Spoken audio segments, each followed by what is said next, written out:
Perjalanannya itu menghadapi inhirop. Inhirop itu penyelewengan. Sehingga sampai ada kelompok-kelompok yang anti tasawuf. Ya, kalau kita lihat tuh, anti tasawuf, mengingkari ilmu tasawuf. Padahal kalau mengingkari ilmu tasawuf yang merupakan rukun dari agama, berarti telah membuang sepertiga ilmu agama.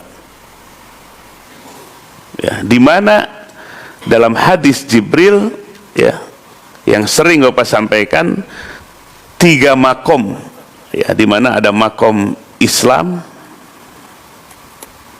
makom iman, dan makom Nah, ini iman, Islam, iman, ihsan, ini 3 makom yang diajarkan oleh Nabi, lewat Jibril, di mana ihsan ini menjadi makom tertinggi.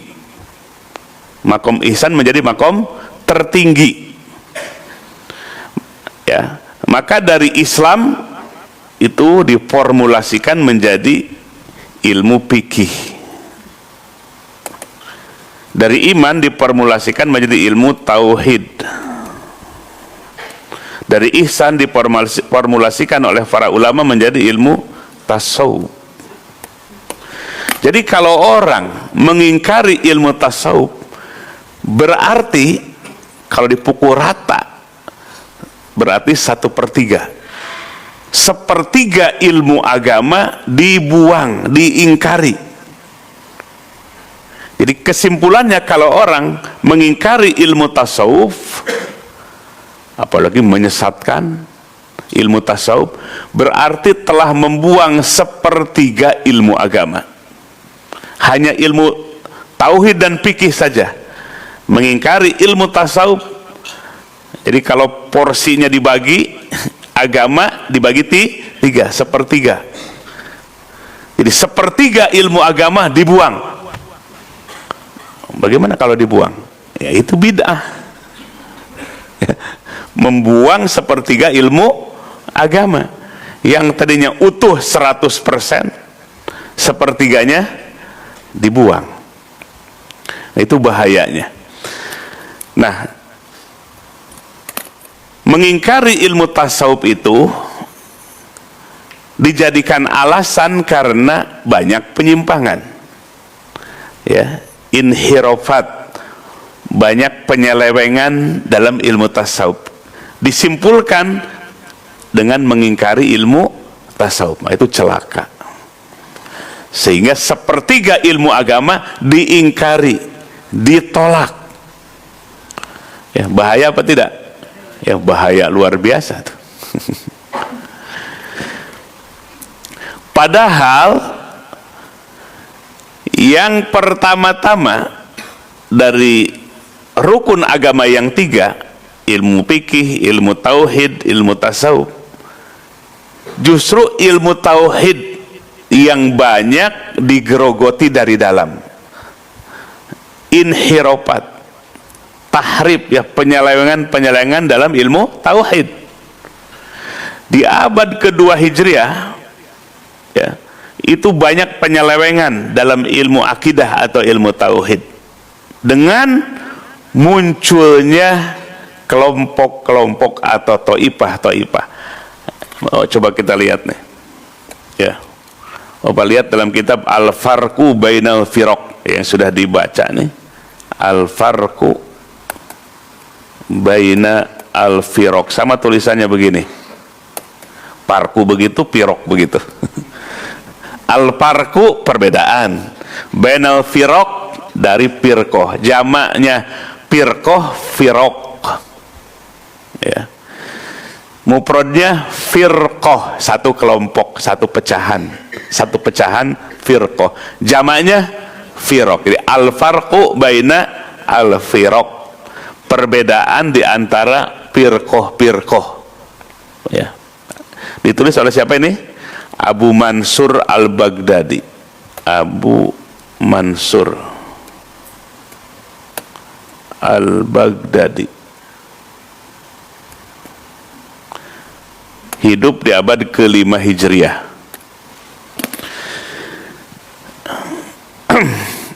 beliau menulis kitab ini diinspirasi oleh satu hadis Nabi, di mana hadis itu diriwayatkan oleh jama'atun minas sahabat, bukan satu sahabat, dua sahabat, tiga sahabat yang meriwayatkannya, tapi jama'atun minas sahabat, sekelompok berarti banyak dari sahabat. Hadis yang mana? Satab tariku ummati ala salasi wa sab'ina firqatan. Satab tariku akan terpecah ummati, umatku, ala salasi wa ishrina firqatan, jadi 23 kelompok. Maaf, salah. Ala salasi wa sab'ina firqatan, 73 kelompok. Ya, 73 kelompok. Nah, Abu Mansur al-Baghdadi ingin membuktikan hadis itu.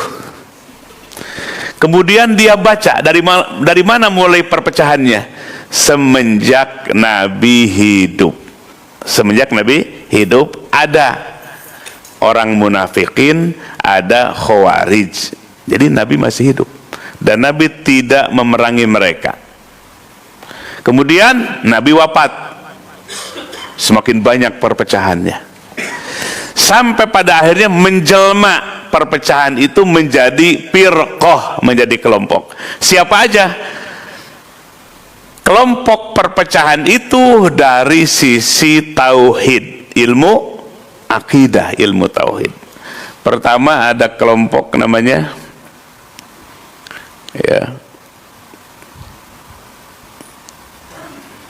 ada kelompok namanya khawarij. Khawarij, kelompok khawarij itu sifat-sifatnya salah dalam menempatkan ayat. Misalnya ayat yang diturunkan bagi orang kafir ini dipakai bagi orang muslim, mukmin. Begitu. Contoh misalnya,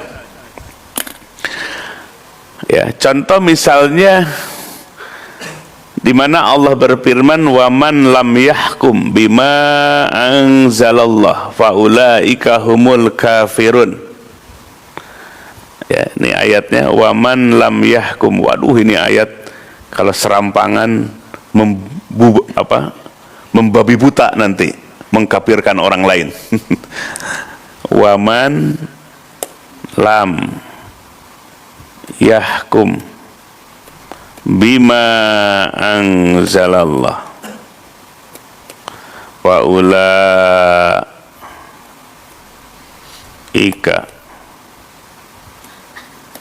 humul kafirun. Ayat berapa? Waman lam yahkum bima anzalallah faulaika humul kafirun. Surat apa? Al-Maidah ayat 44. Al-Maidah ayat 44. Artinya waman barang siapa lam tidak yahkum berhukum bima dengan apa-apa anzalallah yang telah Allah turunkan, bima dengan apa-apa anzala telah menurunkan siapa? Allahu Allah. Faulaika maka mereka itu orang yang tidak berhukum dengan apa-apa yang telah Allah turunkan alias Al-Quran. Faulaika mereka itu humul kafirun, orang-orang kafir. Nah ini ya, oleh teroris Ini dipakai dalil. Lihat Indonesia, negara, ya, dasar hukumnya apa Indonesia? Negara kita Pancasila. Dari Quran nggak Pancasila? Coba cari tuh, ya, dari Al-Fatihah sampai Anas, ada nggak kata-kata Pancasila? Ada nggak? Berarti negara Indonesia hukumnya apa? Negara kafir. Nah begitu.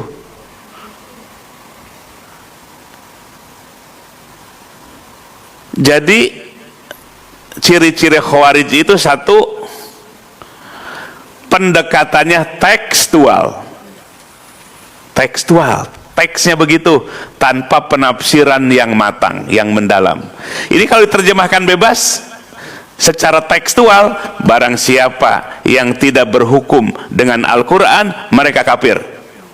Membuat negara pakai Pancasila dari falsafah, kafir, gitu. Jadi pemahamannya itu tekstual, harfiah, sesuai terjemahan, bukan sesuai dengan beda nggak terjemahan dengan penafsiran? Kalau terjemahan itu mengalihkan bahasa Arab, waman lam yahkum bima anjalallah, ditranslate jadi bahasa Indonesia, barang siapa yang tidak berhukum dengan Al-Quran, mereka kafir. Kalau memahami agama tekstual seperti itu, terjemahan seperti itu tanda-tanda Khawarij. Ayat ini bisa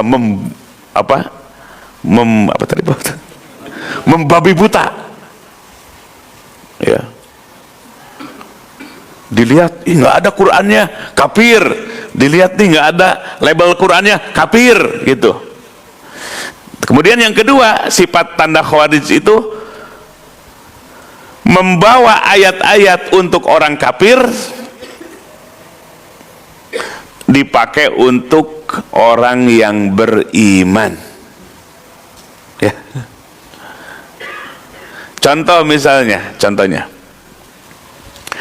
orang-orang yang bertawasul kepada aulia, kepada para nabi, bertawasul apa? Berpelantara, minta kepada Allah, berpelantara kepada guru, berpelantara kepada nabi, itu dituding syirik.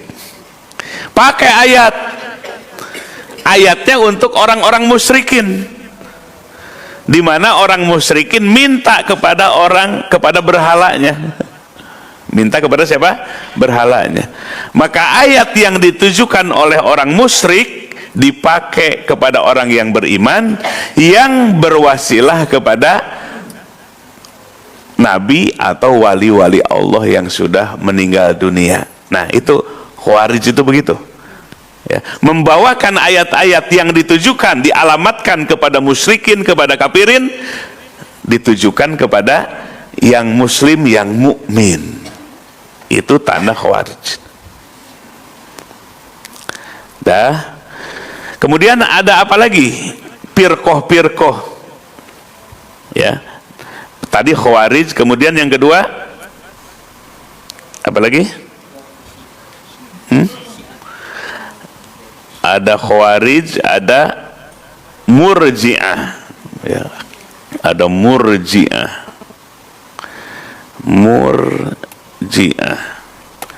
Kemudian ada Syiah. Nah, Syiah ini firqahnya banyak, ya. Firqahnya banyak Syiah itu. Ada Syiah Imamiyah, ada Syiah Isna Asyariyah, mengimani 12 imam, Isna Asyariyah. Ada Syiah Golat, nah ini yang berlebih-lebihan. Jadi dalam pandangan Syiah yang golat, yang berlebih-lebihan ini, yang keliru, Sayyidina Ali lebih mulia daripada Nabi. Jadi Jibril salah alamat. Seharusnya wahyu itu kepada siapa?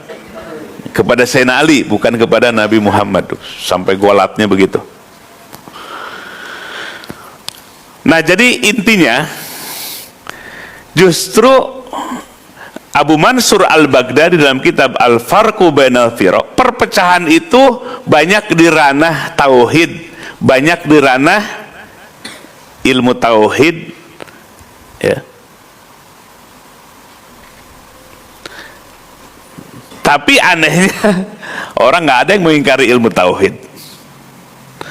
Tapi ketika perpecahan atau penyelewengan, ada kelompok-kelompok yang mengatasnamakan tasawuf, maka serta-merta mengingkari ilmu tasawuf. Nah, itulah aneh bin ajaib. Aneh tapi nyata gitu ya.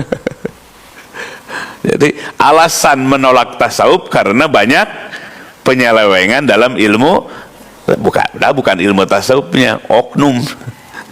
Jadi orang nggak cerdas, nggak bijak, harusnya membedakan antara oknum dengan ilmu. Ya, ada dulu pas awal-awal terjadi bom di mana tuh, Bali, si Amroji CS, karena berjenggot, itu polisi nyari-nyari orang yang berjenggot. Kenapa? Karena terorisnya berjenggot, istrinya bercadar. Oh, diwaspadai orang yang berjenggot dan bercadar itu. Nah, itu nggak bijak antara oknum dengan ajaran. Ya. Nah, jadi penyelewengan dalam ilmu tasawuf berarti bukan tasawuf yang hakiki. Maka oleh sebab itu Bapak akan memperdalam tentang tasawuf yang hakiki, yang tidak ada penyelewengan di dalamnya. Seperti apa kriterianya? Ya, supaya kalian bisa menjelaskan bagi siapapun juga, apalagi yang mengingkari ilmu tasawuf. Sebab kalau mengingkari ilmu tasawuf, sepertiga ilmu agama diingkari. Kenapa? Sebab tasawuf adalah sepertiga dari ilmu agama. Ya, ini yang sering Bapak gencarkan di mana-mana. Rukun agama 3 berdasarkan pemahaman para ulama.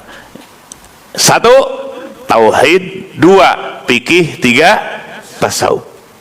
Kalau di masa Nabi, iman, Islam, ihsan. Gitu. Jadi kalau diingkari tasawuf atau ihsan, hilang sepertiga agama. Ya Allah, ya, celaka di akhirat. Ya. Nah, Bapak akan bahas dalam kitab Risalah Muhimmah ini. Ya, Risalah Muhimmah yang Bapak tulis, halaman ke-6. Judulnya At-Tasawwufu Al-Haqiqiyu. Tasawuf yang sesungguhnya, yang di dalamnya tidak ada inhirafat, penyelewengan. Tidak ada penyelewengan, yang murni. Tasawuf yang murni, yang hakiki, yang sesungguhnya.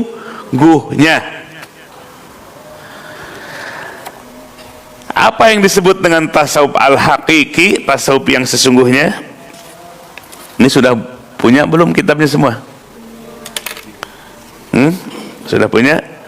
Oh, minta diterjemahkan ini ya, untuk para dosen, supaya yang tidak bisa kitab gundul, yang bisanya baca kitab jabrik aja ya bisa membacanya ya. Di sini disebutkan at-tasawwuful haqiqiyu, didefinisikan tasawuf itu seperti apa? At-tasawwufu al-haqiqiyu huwa itba'u al-kitab was sunnah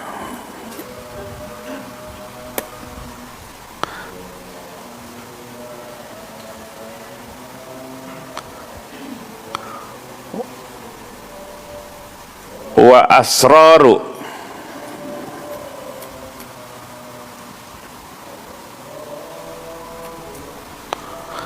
siari al-anbiya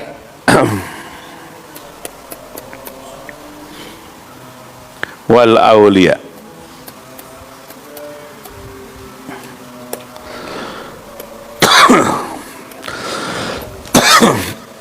Perhatikan definisinya, at-tasawwufu al-haqiqiyu, tasawuf yang hakiki itu tasawuf yang murni itu, tasawuf yang sebenarnya itu ya. Ini ustadz balik-balik biar tegas gitu ya. Bayan, hadza bayan, ini penjelasan gitu ya. Lihat ustadz yang sudah ada labelnya Al-Idrisi, wah itu harus apa? Mas Adi sudah dapat Al-Idrisi belum? Bapak belum ngasih dah. Tapi kalau ustadz yang di bawah MK sudah pakai Al-Idrisi ujungnya, wah harus dipertanggungjawabkan itu ya. Bawa alma mater Idrisiyah soalnya gitu. Nah ini sampaikan nih kitab ini. Ya Bapak sampaikan ke Muhammadiyah udah dikasih ini, ke Persis dikasih ini. Ya ke siapa aja kaum muslimin kasih ini. Sayang, apalagi sampai mengingkari ayat Allah. Kalau sepertiga agama, bayangkan sepertiga dari prosentasi 100% rukun agama yang 3 diingkari satu ilmu tasawuf, ya maka sepertiga ilmu agama diingkarinya. Bagaimana nanti di hadapan Allah Subhanahu wa taala?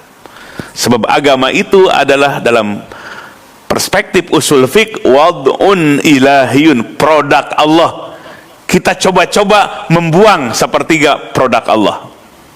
Wad'un ilahiyun, dalam ilmu usul fikih agama disebut wad'un. Wad'un itu cetakan yang diletakkan, yang dibuat, ilahiyun Allah, produk Allah agama itu.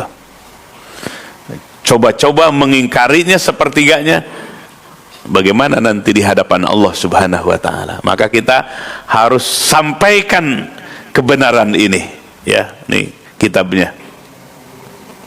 Ya. Maka Pak, harapan yang Mahadali harus bisa kita baca kitab gundul memahaminya. Jangan pingin yang jabrig ya. Yang Mahadali harus bisa membaca kitab gundul, targetnya. Perhatikan definisinya. At-tasawwuful haqiqiyu, tasawuf yang hakiki, yang sesungguhnya, yang sebenarnya, yang sejatinya. Wah, bahasanya banyak. Huwa ialah itba'u al-kitabi wa sunnati, mengikuti ajarannya itu. Pertama, sumber utama adalah Alkitab. Jadi sumber yang mustaqil, kata para ulama. Mustaqil itu yang independen, Quran.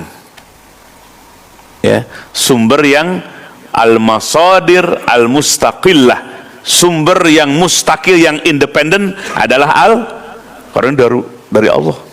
Ma'anjal, diturunkan oleh Allah.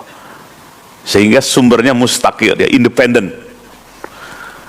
Yang kedua, as-sunnah, sama independen juga. Sebab Nabi diberikan hak prerogatif untuk menjelaskan Al-Quran. Disebut sumber yang independen juga. Karena Nabi ditugaskan untuk litubayyina lakum, hak prerogatif, menjelaskan Al-Quran kepada umatnya. Jadi tasawuf yang hakiki itu di mana sumbernya atau mengikuti Quran. Ya, maka Quran itu terang benderang, ya, bagi para arif billah, bagi para mursyid, Quran itu terang benderang, la raiba fih, tidak ada sedikit pun keraguan, terang benderang. Hadza bayanul linnas, ini Quran itu penjelasan yang jelas bagi manusia. Tuh, ya, jadi pertama sumbernya apa?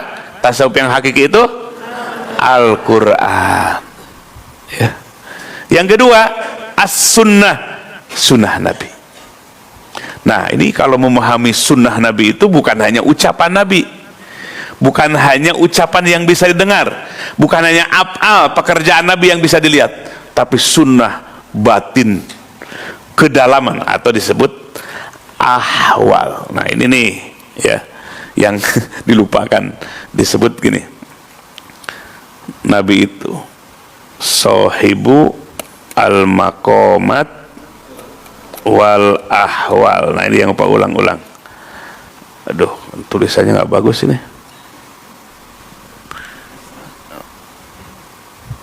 Kebaca nggak ini? Nah, bacalah.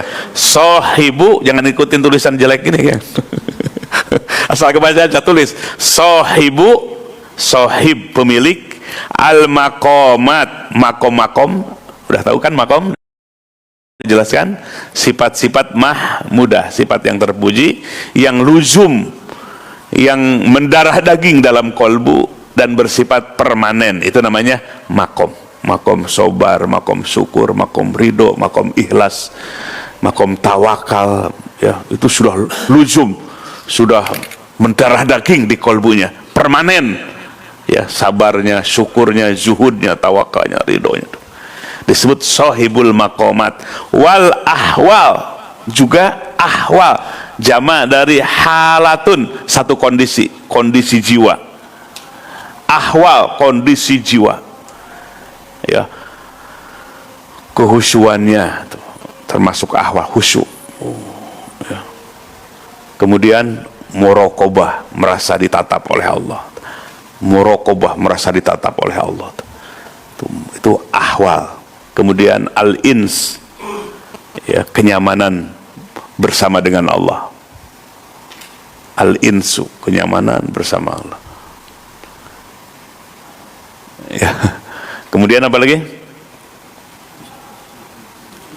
Wijlu, jadbah, nah, itu semua ahwal. Nah, ini yang disebut dengan sunnah Nabi bukan hanya ucapan Nabi, bukan hanya apa perbuatan Nabi, semuanya sangat terbatas. Ucapan Nabi terbatas, tindakan Nabi terbatas, tapi ada yang unlimited. Nah, ini makomat dan ahwal yang ada dalam diri Nabi. Ini yang terlupakan oleh para ahli hadis. Terlupakan oleh para ahli hadis. Hanya akwalun wa af'alun wa takrirun saja. Apakah Nabi dilihat hanya itu aja? Hanya ucapannya? Terbatas ucapan itu.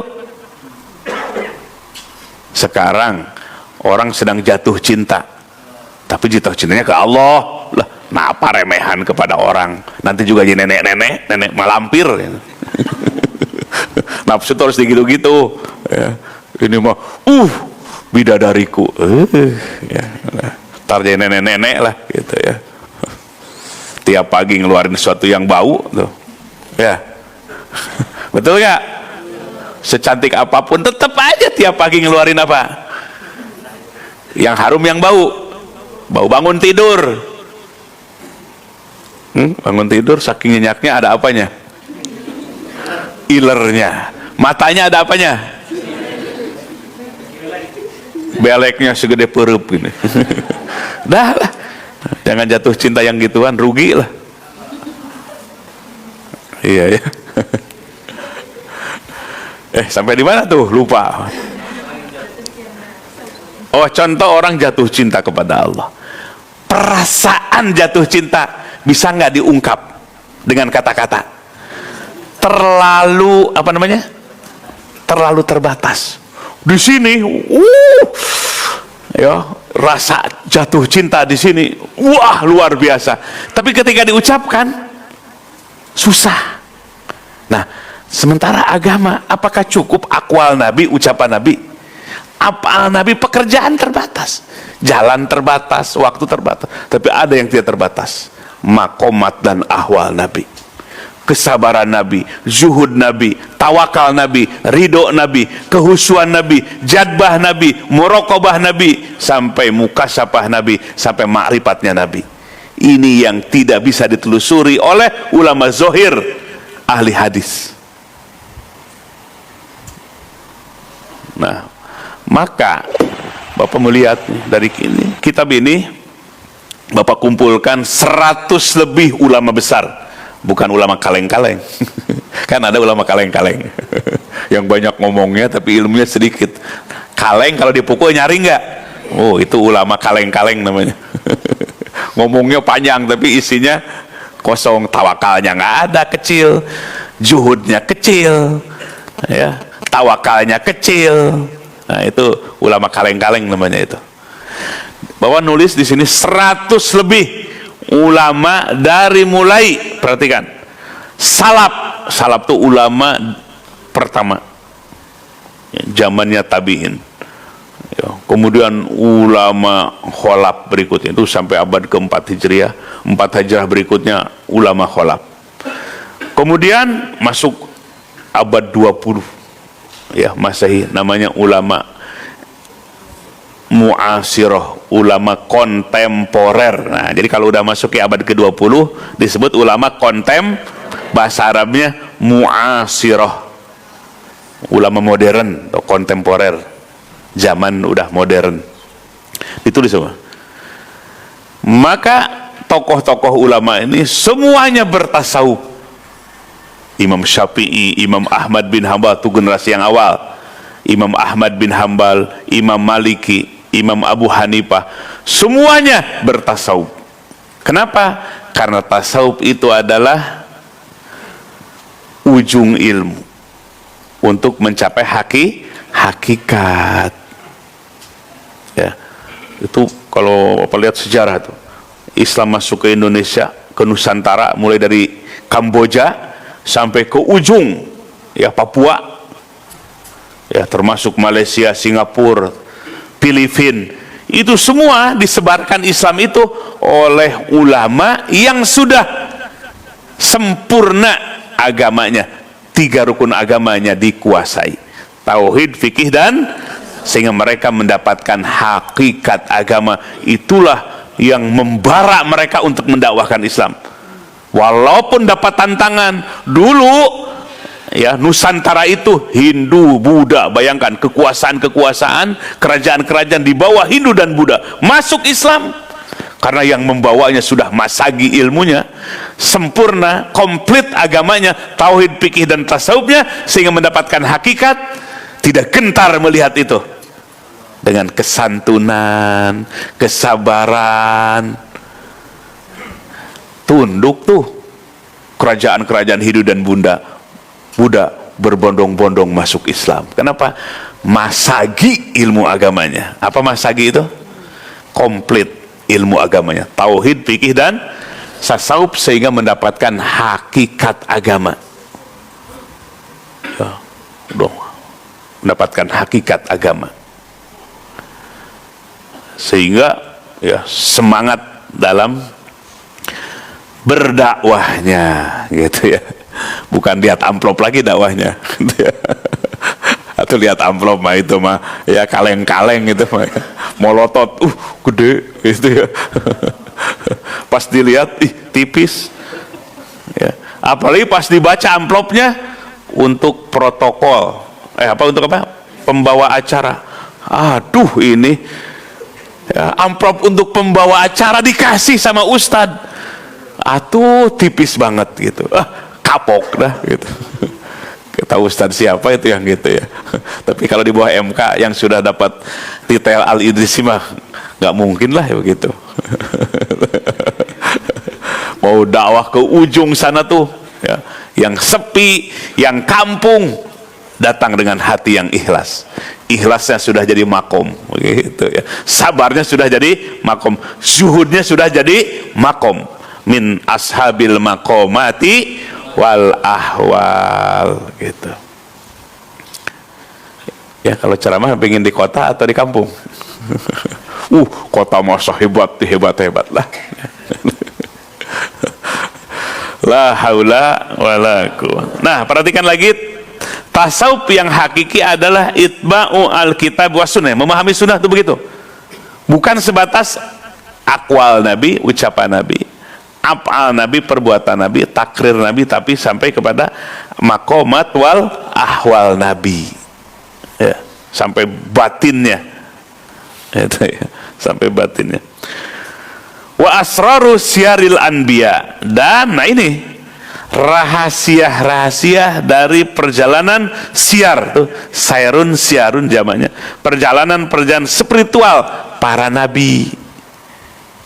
Tasawuf itu bukan hanya ucapan Nabi, dari sunnah Nabi itu, akwal Nabi, af'al Nabi, dan takrir Nabi, ketetapan Nabi. Tapi ini yang nggak ada di luar sana. Wa asraru siaril anbiya, rahasia-rahasia siar dari perjalanan spiritual al anbiya, para nabi. Jadi rahasia perjalanan spiritual Nabi itu adalah ilmu tasawuf. Quran, sunnah, dan perjalanan spiritual para nabi. Tadi makomat dan ahwalnya menjadi sumber ilmu tasawuf. Wal aulia, dan para wali. Nah, itulah definisi tasawuf yang hakiki. Satu, sumbernya apa? Al-Quran. Kedua, sunnah. Yang ketiga, asrar siar al-anbiya wal aulia. Rahasia-rahasia, asrar itu siar. Dari siar artinya perjalanan spiritual, batin tadi, makom dan ahwal. Ya, yang disebut siar perjalanan spiritual itu makomat dan ahwal. Siapa? Para nabi, perjalanan spiritual itu yang nggak bisa ditangkap oleh ulama zohir. Kedua, para wali-wali Allah, itu ilmunya. Itu mah kalau siar asrarus siaril anbiya wal aulia, rahasia perjalanan spiritual para nabi dan para wali, itu nggak bisa hanya tulis baca tuh enggak, tapi lewat suluk, ya, nyemplung di bawah bimbingan mursyid yang kamil. Nyemplung ya dalam zikir. Makanya ikutin tuh supaya perjalanan batin spiritual kita dapat pengalaman spiritual, pengalaman rohani dalam zikir, dalam suluk ya. Nah, itu lewat bimbingan mursyid. Makanya mursyid itu udah mimbabil mawahib, udah anugerah pemberian, bukan makasih, bukan usaha, bukan dilihat oleh orang, wah hafalannya banyak, wah ilmunya masagi, kata orang. Belum tentu jadi mursyid ya. Mursyid itu mimbabil mawahib, udah anugerah Allah, bukan makasih, bukan usaha-usaha manusia, bukan wilayah manusia, udah wilayah Allah gitu ya.